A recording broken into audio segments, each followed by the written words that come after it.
using this Japanese Ash, Pikachu, and Charmander.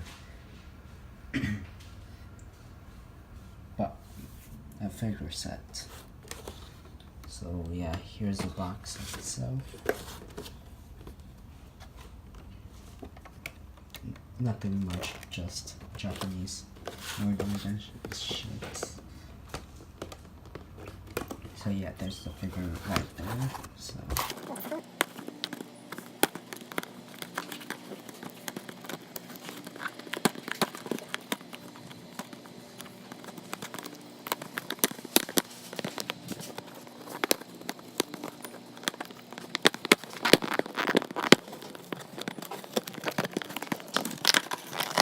let's see what I have inside.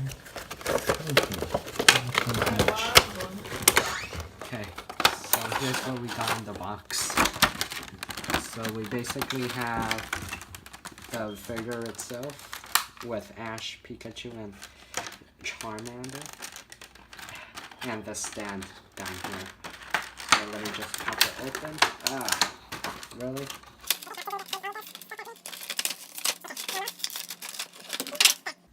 So there you go. Ash in Kanto or Johto. Probably Kanto.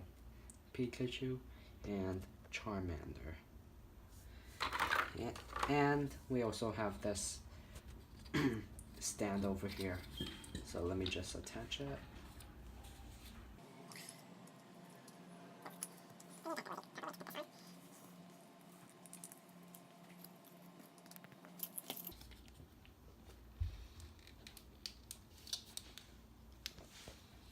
But yeah, here you go, guys. So yeah, comment, like, and subscribe, and I will see you guys next time. Adios.